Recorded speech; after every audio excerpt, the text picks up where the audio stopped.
Mais auparavant, on parlait de l'état de la population. Quand on parlait de l'état de la population, c'était une photographie de la population malgache en 2018.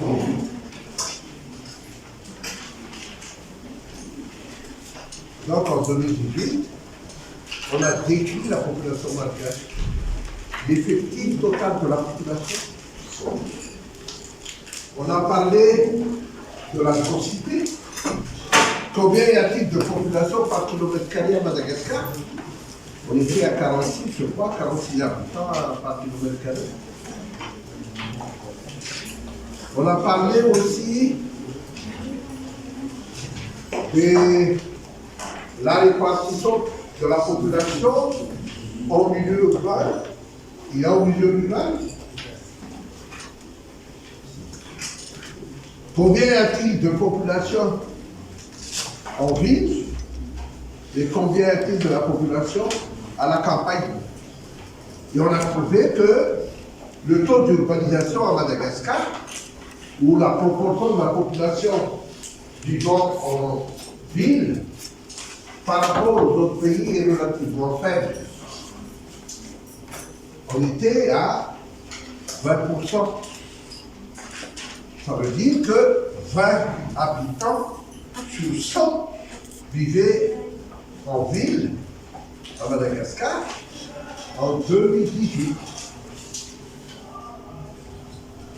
On a aussi regardé et évoqué la structure par âge et par sexe de la population par genre.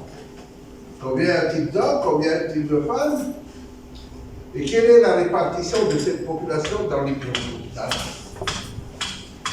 C'est une méthode pour décrire un univers statique. Je vous ai parlé. Tiens, en méthode statistique générale, nous avons deux approches. Une approche pour décrire un univers statique, donc un nombre complexe de données, mais le phénomène, c'est une photographie à un instant donné. Et la deuxième approche, c'est une approche longitudinale. Ça veut dire qu'on décrit un phénomène en mouvement. Vous savez très bien que la population, chaque seconde, chaque minute, chaque heure, évolue. Depuis que je vous ai parlé, en quelques minutes, il y a eu des naissances. Et il y a eu des décès.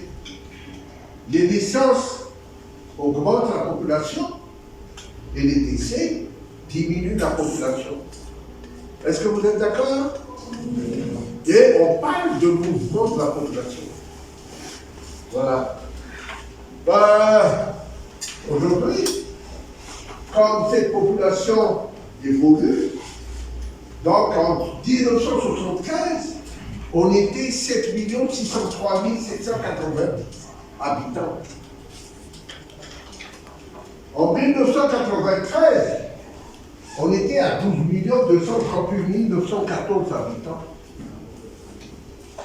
Et en 2018, nous sommes à 25 674 196 habitants. Qu'est-ce qu'on peut dire? On peut dire que la population malgache évolue très vite, évolue rapidement. De 12 millions en 1993, on est à 25 millions en 2018. Presque on a doublé. Comme nous les malgaches, vous voyez, on vit en famille. Vous voyez, en famille, il y a la grande famille, le grand-père, la grand-mère, les oncles, les cousins, les cousines, les neveux, les nièces. Donc, dans la famille a beaucoup grandi. Regardez bien chez vous. C'est pour ça qu'on ne peut plus faire des amis, hein. Parce qu'il y a trop d'individus dans la famille. Alors qu'auparavant, nos parents ont pu faire. Parce que la famille était encore restreinte. Maintenant, la famille est très élargie.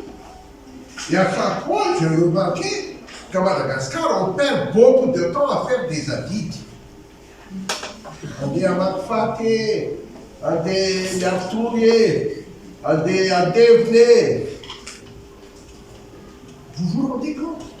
Le mystère des Amadiers, des Manofé de Ford, à Sinafamati, il y en a qui. Choma fond que Madagascar. Maintenant, je trouve que c'est clair. Que demande le peuple? Par contre, le nombre de journées nécessaires à réaliser les obligations familiales, ça réduit la production, l'activité économique. Donc, il ne faut pas vous étonner qu'on reste encore un peu pauvre. Ok? Donc, du coup, il faut réfléchir. Comment on va réduire le nombre de journées à faire des obligations familiales? Bon, toujours est-il, quand on a regardé le mouvement de la population, ça nous induit à calculer ce qu'on appelle le taux d'accroissement. Alors, ici on parle de population.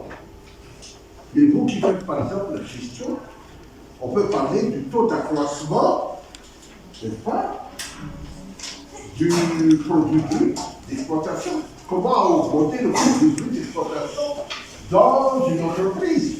Comment on peut calculer le taux d'accroissement des investissements dans une entreprise, d'une année à l'autre? Alors, qu'est-ce que c'est le taux d'accroissement? Donc, vous avez P1, la population a une date donnée, ok? P1. P1 est égal à P0, donc la population a la date P0, plus l'accroissement entre P1 et P0. D'accord? Et cet accroissement-là, c'est P0 multiplié par le taux d'accroissement. Alors, je le dis ici. Du coup, P1 égale P0 facteur de 1 plus R. R étant le taux d'accroissement annuel. Comment on peut calculer R? Ça veut dire qu'R plus R égale P1 sur P0. 1 sur R égale P1 sur P0. Et le taux d'accroissement égale P1 sur P0 moins 1.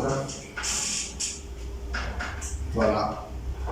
Lorsque vous voulez calculer le taux d'accroissement d'une entité qui évolue, vous faites au numérateur à une date. Après une année, vous avez P1. Et ça, c'est au dénominateur, vous avez la situation à la date 0. Vous faites la division, vous faites la soustraction par 1 et vous avez le taux d'accroissement R. Est-ce que tout le monde a compris? C'est très simple. C'est pas compliqué pour calculer le taux d'accroissement. OK? Donc, le taux d'accroissement annuel est donc un accroissement relatif par rapport à l'effectif initial. OK? Donc, R égale P1 sur P0 moins 1. Or, P1 moins P0, voilà, c'est l'accroissement relatif, on divise par P0, et on a le taux d'accroissement annuel. Si on calcule à l'année 2, c'est la même chose. Vous avez P1 multiplié par 1 plus R, R étant le taux d'accroissement. En remplacement P1 par P0, vous avez P2 égale P0 facteur de 1 plus R. OK? facteur de 1 plus R qui est ici, donc c'est P0, facteur de 1 plus R à la puissance 2. Du coup, quand vous avez une date T, ok, vous pouvez faire une projection, on appelle ça une projection. Et ça, c'est en statistique. Lorsque vous faites une projection, vous avez donc la population à la date T est égale à la population initiale, facteur de 1 plus R à la puissance T. Bazar, tout à fait. C'est pas compliqué. Alors, je dis, si en 2018, le taux d'accroissement de la population était de 3%, là, je prends ce taux d'accroissement-là, de 93 en 2018, quelle est l'estimation de la population en 2023? En Mirton, dans Pizan, nous finissons par la Cassia et Madagascar en 2023.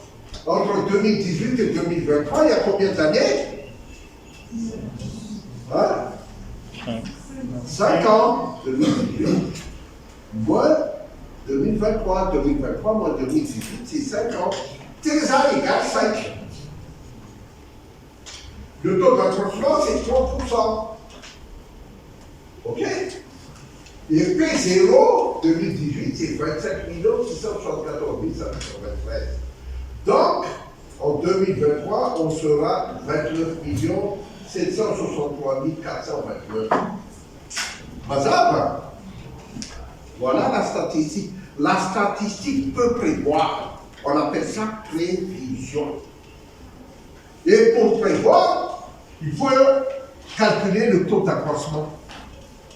Une fois que vous avez le taux d'accroissement, vous appliquez la formule et vous avez l'estimation. Ça veut dire qu'en 2023, on sera à peu près 30 millions d'habitants. On va dépasser les 30 millions d'habitants en 2023.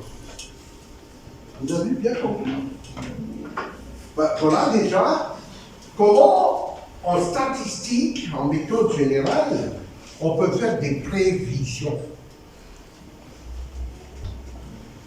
Et vous, quand vous serez vraiment en 3e année, en M1, M2, vous êtes appelé toujours à faire des prévisions quand vous faites des mémoires, quand vous faites des thèses.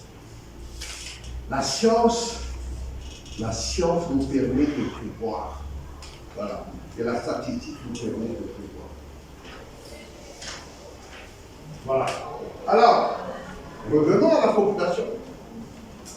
La population évolue par le mouvement naturel et par le mouvement migratoire. Si on a la date P0, donc on a un effectif de l'année, on sera 25 millions et quelques. Au cours de l'année, il faut ajouter les naissances. OK? Et puis, il faut enlever les décès. Ah, je crois qu'on avait des paraparties. Il faut que on avait des paraparties. Ah, je sais pas. Ah oui, parce que là, on est tout par jour. Et puis, il faut ajouter les immigrants. Les gens, donc les personnes qui immigrent. Vous avez nous là, à Singapour, nous là en France, nous là en Afrique, nous là en Chine. Et puis, nous là demandé, évidemment, des émigrés. Donc, on a deux mouvements. Un mouvement naturel de la population, qui s'appelle accroissement naturel de la population. N-D, c'est l'accroissement naturel de la population. Naturel, parce qu'on a des naissances, on a des décès. Et la deuxième composante, c'est l'accroissement migratoire de la population. Donc, une population évolue par l'accroissement naturel et l'accroissement migratoire. Donc, il faut comprendre qu'à Madagascar, le solde migratoire est négligeable. D'ailleurs, on verra après, hein, le solde migratoire est négligeable. Ça veut dire, non seulement il y a très peu de migration à Madagascar, heureusement, hein, parce que vous avez vu que une des grandes crises actuelles dans les pays, dans le monde, c'est la crise migratoire. Il y a beaucoup de migrations qui viennent de l'Afrique vers l'Europe. Les gens veulent vivre dans des conditions favorables. Hein? On a aussi des matins comme ça, hein, qui cherchent à tout prix à partir à l'étranger pour fuir un peu la misère dans les régions où elles sont. C'est naturel, c'est ça l'homme. L'homme essaie toujours de réagir par rapport à la situation où il se trouve. Donc,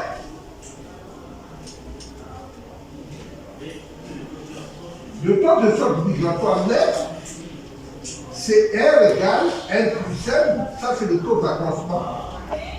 Ok? On revient au taux d'accroissement démographique. Finalement, le taux d'accroissement démographique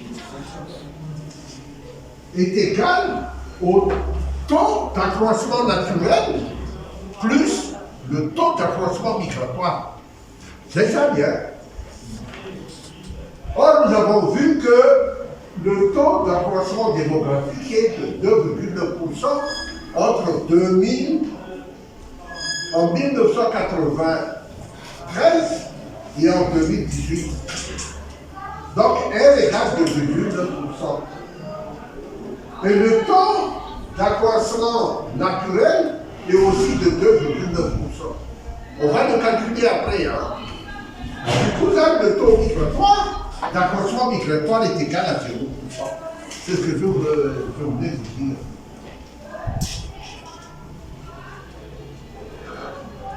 Bon, nous avons vu auparavant le taux de natalité, le taux de mortalité, le taux de fécondité. Maintenant, on va parler du taux de mortalité. Or, en 2018, le taux de mortalité brute à Madagascar est de 5,6 pour 1000. Ça veut dire le nombre total de décès au cours de l'année, on divise par l'effectif de la population. Et on trouve 5,6 pour 1000. Ok? Le taux de natalité, c'est le nombre de naissances au cours de l'année, on a divisé par l'effectif total de la population. Ok? Et on a trouvé 34,2 pour 1000. C'est ça le taux brut de natalité. On a vu ça hier. Ok? Donc, le taux d'accroissement naturel en milieu urbain, naturel à Madagascar, est de 34,2 pour 1000, moins 5,6 pour 1000, est égal à 2,86%. C'est ce que je vous ai dit, c'est 2,9%. Et c'est ce qu'on a trouvé comme taux d'accroissement démographique. Ce qui fait que le taux migratoire est négligeable. Mais ici, on parle de la mortalité. Hein. Ça, c'était le mouvement de la population. Hein. Et lorsqu'on parle de la mortalité, on se dit, est-ce que le taux de mortalité en milieu urbain est beaucoup plus important qu'en milieu rural? Ben, qu'est-ce qu'on regarde ici? On a un taux brut de mortalité en milieu urbain de 4,9 pour 1000. Ça veut dire, hein, au cours de 2018, au cours de l'année, sur 1000 habitants, il y a eu 4,9 décès. Sur 1000 habitants, dans les villes, il y avait eu 4,9 décès. En milieu rural, par contre, sur 1000 habitants, on a 5,8 pour 1000. Donc on a une surmortalité rurale. On meurt beaucoup plus à la campagne qu'en ville, ce qui est normal. À la campagne, il n'y a pas de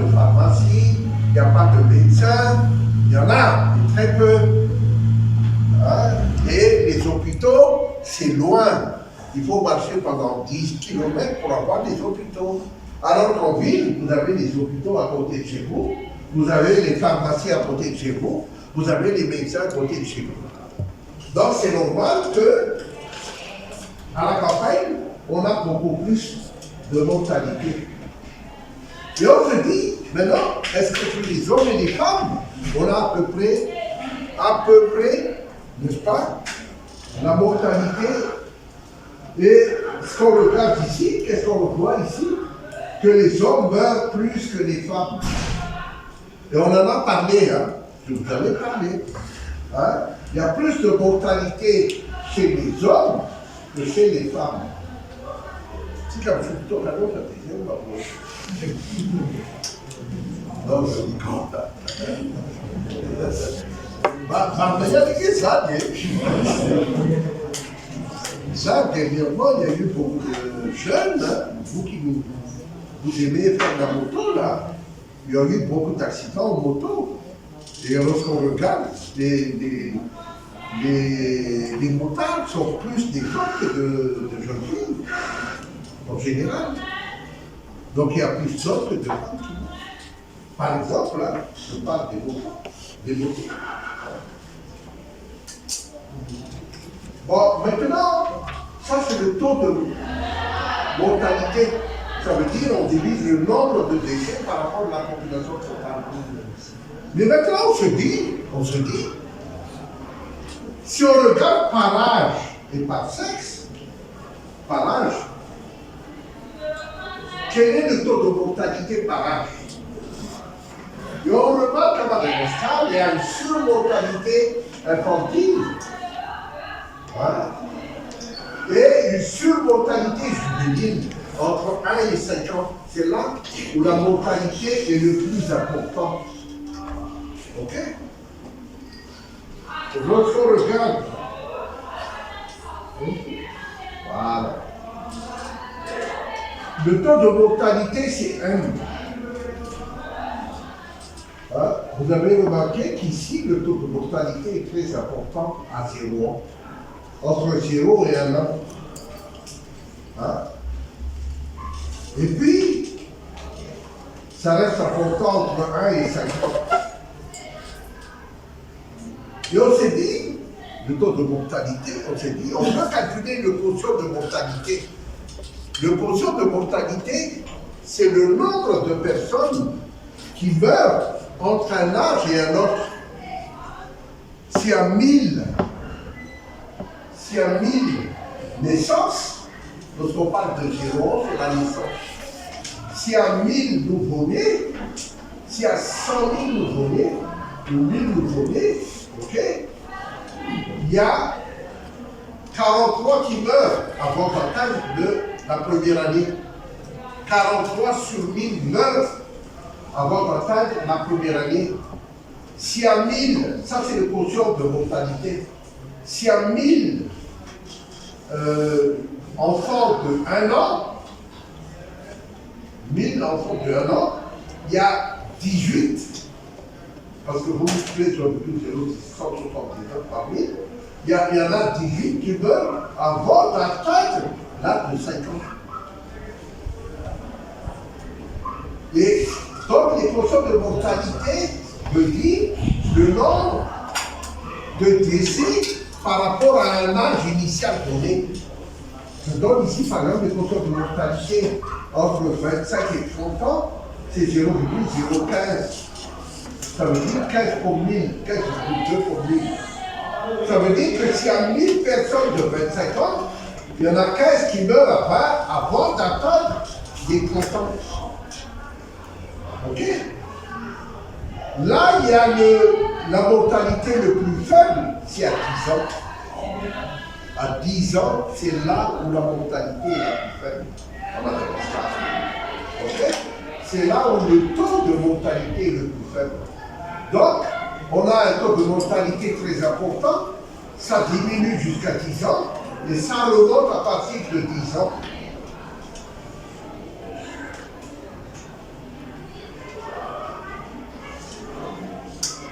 Et ça continue à augmenter au fur et à mesure de l'âge.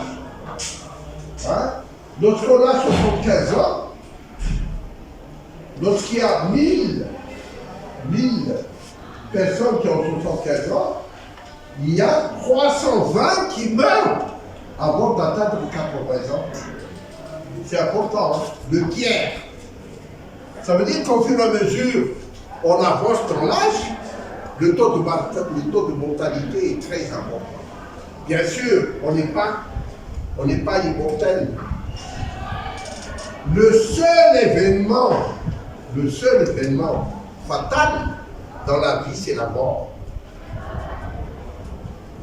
Il n'y a personne qui peut l'éviter. Personne. Que vous soyez le plus riche, que vous êtes le président de la République, que vous êtes le balayeur de rue, c'est sûr, la probabilité que vous allez mourir un jour est égale à 1. La certitude.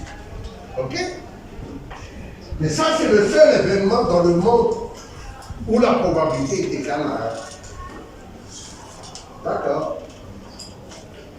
Et puis, avec les quotients de mortalité, on peut calculer l'espérance de vie à la naissance.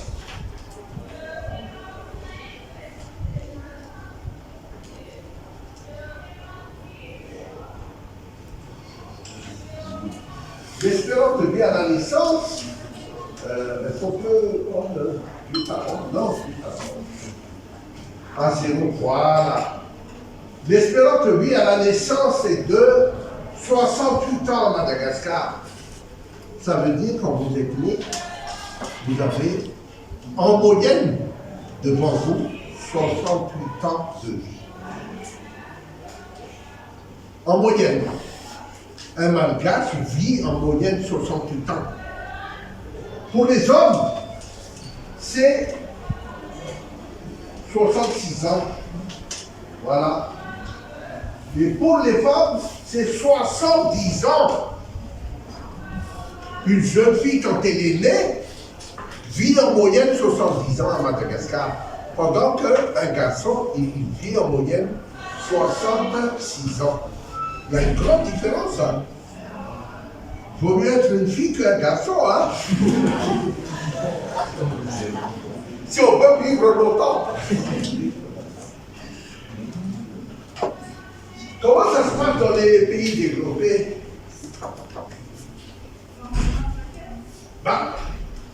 Dans les pays développés, en France, l'espérance, et là c'est encore, vous savez, entre l'homme et la femme à Madagascar, il y a 4 ans de différence d'espérance de vie.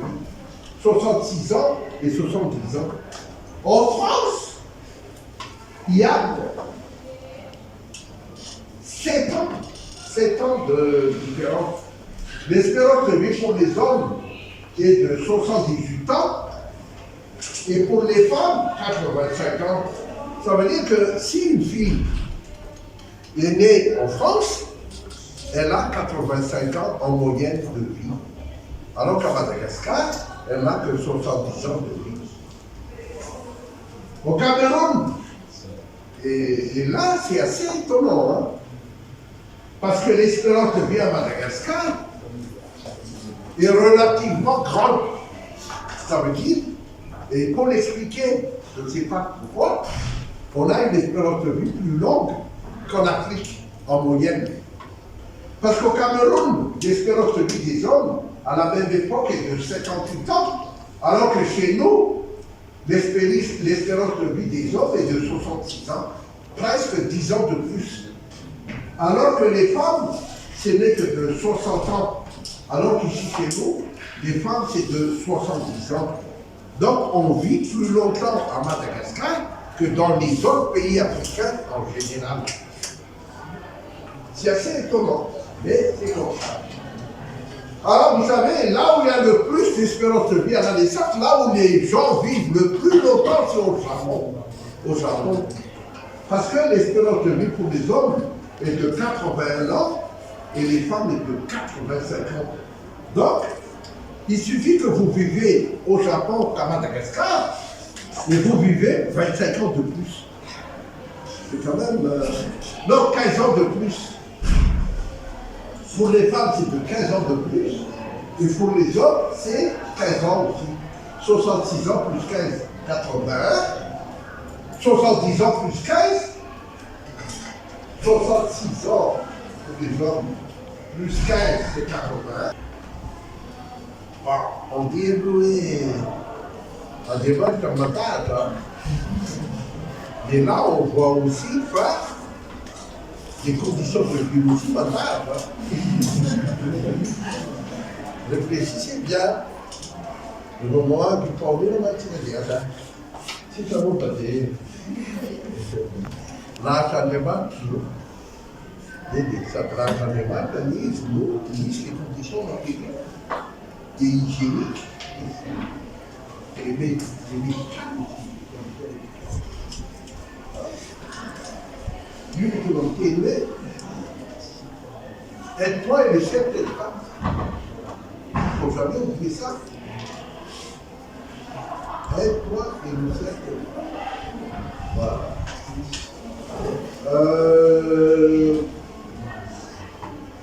Nous avons terminé.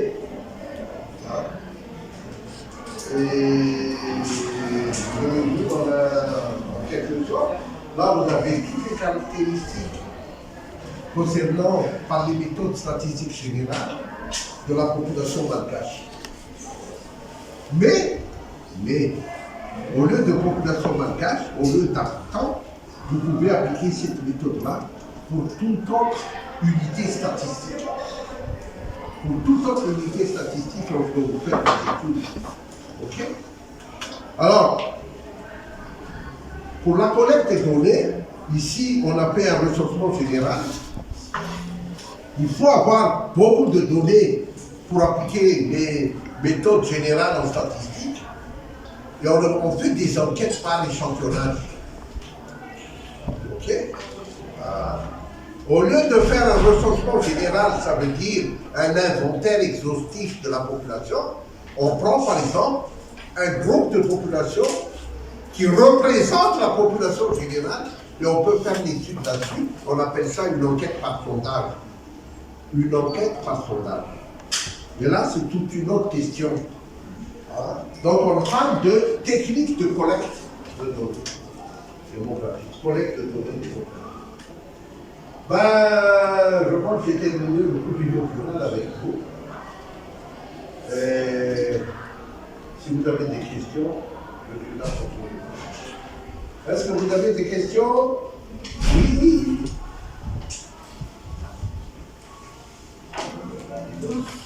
Sans question.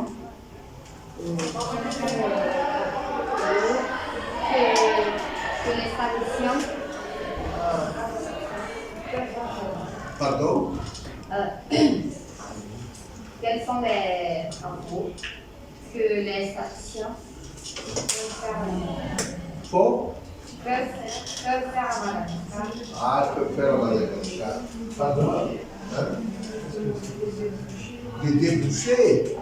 Les débouchés, oui, non, des travaux. Il y a beaucoup de travaux.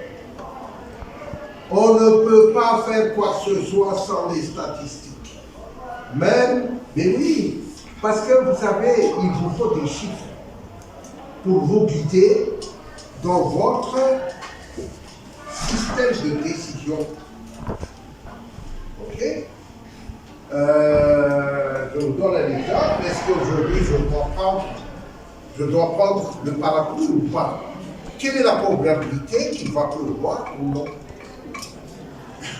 Si la probabilité est plus de 1,5, je prends mon parapluie. S'il est moins, je ne prends pas le parapluie. Voilà un système de décision. Mais je vous donne le chiffre. Et lorsque vous êtes en gestion, parce que vous êtes en gestion, vous allez dire, est-ce que je vais investir dans le commerce? Je donne un exemple. Ou je vais investir dans la production de riz, dans la riziculture. Là, vous devez faire des statistiques. Quelle est la valeur ajoutée? Quel est le produit d'exploitation brute lorsque je fais le commerce avec 100 millions d'alias? Si je fais le commerce avec 100 millions d'alias, au bout de 3 mois, qu'est-ce que j'aurai comme gain? Si je cultive le riz avec 100 millions d'aliens, au bout de 3 mois ou 6 mois, quel est mon gain? Parce que la campagne viticole, c'est 6 mois. Et je divise par 3 pour savoir et je fais la comparaison. Je veux dire par là, dans tous les domaines, vous avez besoin de faire des statistiques. Les statistiques, c'est une manière aussi d'avoir des indicateurs. Bon, d'abord, il y a la collecte de données. Comment collecter les données? Ça, c'est l'affaire des statistiques. Parce que ça veut dire comment on peut puiser, chercher, valider les données. Parce qu'il ne faut pas avoir n'importe quel chiffre. Hein. Il faut les valider. Il faut estimer est-ce que ces chiffres sont exacts ou pas. Donc il faut valider. Parce que si on peut avoir n'importe quel chiffre, mais si vous vous trompez de chiffre, vous vous trompez de décision, et vous allez prendre des décisions qui risquent de vous nuire. Okay. Par exemple, je vous ai parlé en aménagement du territoire, on a besoin de statisticiens. Comment se répartit la population à travers le territoire? En aménagement du territoire. Dans la santé, vous avez besoin, par exemple, d'avoir le taux de mortalité par région pour savoir dans quelle région il faut investir pour faire des hôpitaux, pour affecter des médecins afin d'affaiblir le taux de mortalité là où il est le plus important. Si vous n'avez pas des chiffres, si vous n'avez pas des statisticiens qui font ces chiffres-là, voilà. Il y a donc, on appelle ça les statistiques sanitaires. Donc, dans la santé, vous avez les statisticiens, en fait, le seul activité en tant que statistique, c'est de travailler à l'Institut national de la statistique. Parce que l'Institut national de la statistique, justement, est l'organe officiel qui collecte et qui valide les données. C'est là où vous pouvez être sûr d'avoir des données. Il y a les statistiques économiques. Pour calculer le produit intérieur brut, on fait la comptabilité nationale. Et vous avez des comptables nationaux qui vont dire, cette année, Madagascar a produit tant de milliards en produit intérieur brut. Le produit intérieur brut, c'est la somme de toutes les valeurs ajoutées dans toutes les branches économiques de Madagascar. Et on divise ça par la population et vous avez le revenu par tête d'habitant. Donc, vous avez besoin de statistiques. Vous avez les statistiques scolaires. Dans quelle région il y a le taux d'alphabétisation le plus faible? Dans quelle région il y a le taux de scolarité le plus fort? Et ces types de statistiques, ce genre de statistiques vous permet d'établir une politique de développement, soit sectorielle, soit nationale. Est-ce que vous avez compris? Voilà. Est-ce que j'ai répondu à votre question? Donc, du coup, il n'y a pas de statisticiens, et c'est assez bizarre. On n'a pas de statisticiens sur le marché du travail à Madagascar. Tous les statisticiens ont trouvé des emplois. Il n'y en a pas assez. Parce qu'on a besoin dans tous les secteurs. Pour ne pas être induit à faire n'importe quoi en matière d'élaboration de politiques de développement, soit sectorielles, soit nationales. Est-ce que je me suis bien fait comprendre? Mais moi, j'ai dit à monsieur le directeur général de l'ESUM, moi, je ne sais pas, mais il faut faire une visite, n'est-ce pas, de l'INSTAT, pour que vous ayez une bonne idée de ce qu'on a parlé aujourd'hui. Il faut demander, Zania, que ma visite d'entreprise, là, non, de ma carrière l'INSTAT. Hein?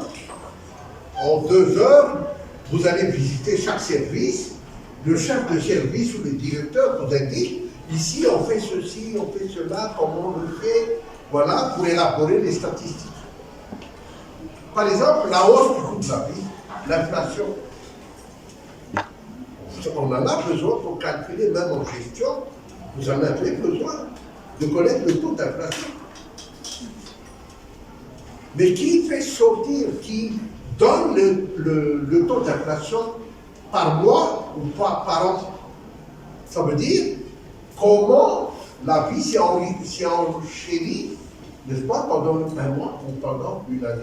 À l'heure actuelle, notre taux d'inflation est autour de 7%.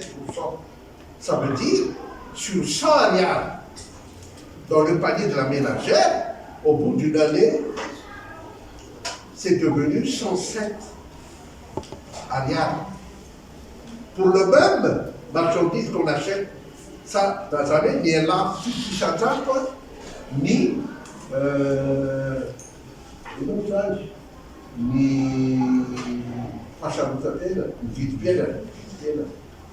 c'est ça le taux d'inflation. Que vous avez le taux d'inflation, vous pouvez faire des prévisions en utilisant ce que je vous ai dit, le taux d'accroissement et tout ça. Okay. D'autres sommes en Fantanina, Abraham Gacha, on est en Fantanina, Abraham français, L'état à lui, monsieur, en ligne, non. En gestion, oui. Les statisticiens sont des analystes. Ah, on sait non. Les statisticiens sont des analystes. Elle dit Projet scientiste, analyste, j'ai des données, ça me donne, on va tout ça vient de ah, non, non, statisticien, hein. Non, on n'est pas vraiment dans la statistique. Non, des avocats, bac, spécialisation. Dans la médecine, dans la médecine, là, il y a un autre chapitre, en pédiatrie, dans la médecine générale. Donc, vous avez des statisticiens, informaticiens. Moi, par exemple, je suis économiste, statisticien, démographe. Moi, j'ai choisi la démographie comme spécialisation. Famille statisticien, comptabilité nationale, spécialiste en comptabilité nationale. Des statisticiens, des data nationaux, data informatique à 10. Des discours statisticiens après spécialisation. Ok. Je fais pas de temps.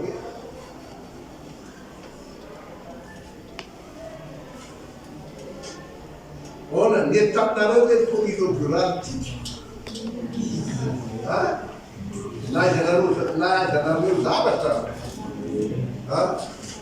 et chaque année, il y aura toujours un cours, peut-être l'année prochaine, le directeur général est là, le recteur est là, il y aura des professeurs ayant une certaine expérience qui vont vous faire un cours inaugural, par exemple l'année prochaine, peut-être en économie.